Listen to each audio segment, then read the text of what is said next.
Aliyah following the game, Boston made a statement that had every Fever supporter talking. She lived it, though, rather than merely talking about it. She finished with the game-sealing stop after putting up a career-high 6 steals, 22 points, and 11 rebounds in a season where Indiana has been plagued by injuries. What did she mean when she said that? We're going to go into that because her post-game statement may hold the secret to how the Fever achieved their year's most significant victory. And despite the growing number of injuries and the unsteady momentum, one unlikely hero ignited the spark that put an end to LA. Let's examine how Indiana's season was completely altered by this victory. You can mention Big Fever win if you're excited for the squad. Come on. When half of your squad is dressed like homeless people, how do you win? As Indiana entered Los Angeles, that was the question that hung over them. Sydney Colson, Ari McDonald, Sophie Cunningham, and Caitlin Clark are all out. For guards, for playmakers, the rotation is lacking 4 voices. In a game that has playoff implications, that is a death sentence for the majority of clubs. The Fever, however, had no choice but to resist. They entered with nothing except perseverance and faith in the last person standing. Nor was it solely about the names on the list of injuries. This was no ordinary August regular season match. The Sparks were more than a mere foe. This year, they had defeated Indiana each and every time. 3 games, 3 defeats, each a bit more annoying than the last. Even bad were the standings. Los Angeles was only 2 games behind in 9th place, while the Fever were in 6th place, securing a postseason berth. In a heartbeat, that distance might narrow. And every discussion about this team was tinged with uncertainty after 4 of the previous 5 games. Did they collapse at the most inconvenient moment? Imagine the difficulty. A group that appears weak from the outside. The team must now come together with patchwork lineups with 5 games remaining in the season. The search for the ideal beat has shifted. It was about surviving each and every item. They adopted that mindset as their model. The person who received minutes had to perform more than their role typically required. The weight of whoever touched the court had to be greater than their size. Then you noticed Lexi Hull. She wasn't merely having fun.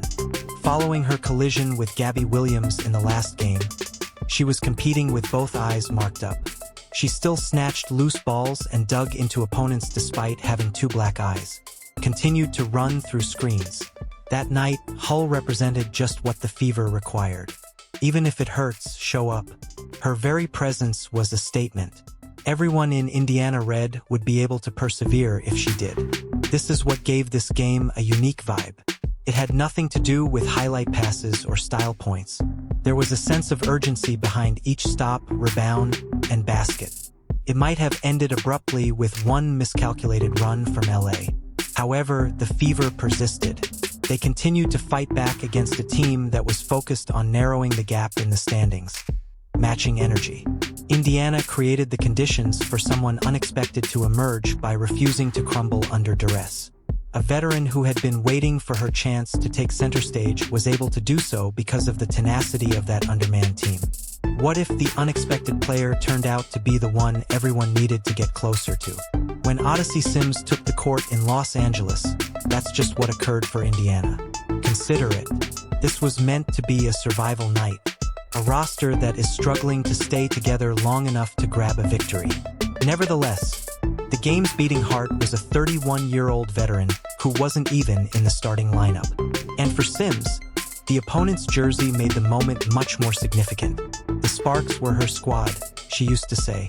Her every possession was propelled by that extra layer of history, and it was evident from her playing style that this held personal significance. Most people don't expect a backup guard to carry an offense at this point in her career. Unlike Aliyah Boston or Caitlin Clark, her name is not highlighted in the scouting report. However, the gaps typically appear when your top scorer, Kelsey Mitchell, struggles to establish her groove, scoring only 5 goals on 14 attempts. Rather, Sims made herself the solution. She arrived calmly, resolutely, and without hesitation. She handled each item as though she had been waiting for it her entire career, since every possession was important. Only a portion of the story is revealed by her numbers. A total of 21 points, However, what caught people's attention was the timing of each bucket. She remained composed under duress, increasing the tempo when necessary and decreasing it when Los Angeles threatened to gain traction. The final stretch then arrived. The ball continued to reach her hands well into the fourth quarter, creates off-the-dribble, mid-range pull-ups, and drives past traffic. These plays weren't secondary. She took over as the main releasing mechanism. But with only 13.6 seconds remaining, the decisive moment came. With the ball in her hand and Indiana holding on to a chance, she launched herself into the swift floater she has perfected over the years. It fell through without incident. The shot was the one that stunned the fans in the Staples Center and gave Indiana the lead for good. She ran back down the floor with her arms relaxed and her face clear, as if she had known this was hers all along. You could feel the emotional burden of the fever being removed. When the mics were later released, Sims just stated her motto: "You don't need to become ready if you remain prepared." Everything about the night in Indiana was encapsulated in that statement. Don't worry or make excuses.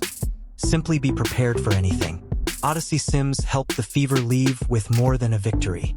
They left with evidence that resilience is more than just a catchphrase. Despite her might, she wasn't alone herself. Aliyah Boston, the Fever's identity anchor, stood next to her. She not only dominated but also gave a speech that has fans talking to this day. Aliyah Boston's activities throughout the game led to a final query. When she hinted at that message following the buzzer, what did she mean specifically?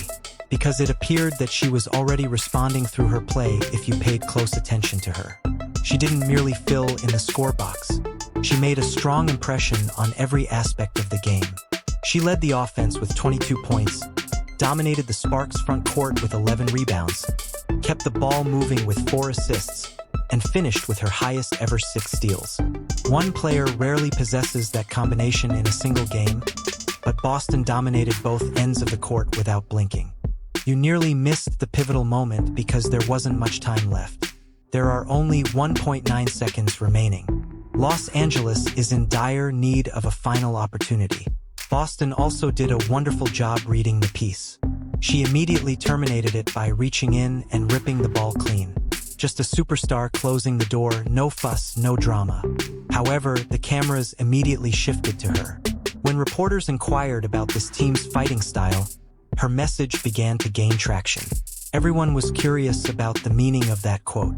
The response struck a chord despite its simplicity. The Fever received acclaim from Boston for their next woman-up strategy. The idea that everyone leans in more forcefully if one player loses. And that's not merely a catchphrase. Carrying a heavy load while still relying on her colleagues for crucial possessions was something she had just accomplished herself. However, this game was a real example of the civilization outside of her. Consider Lexi Hull.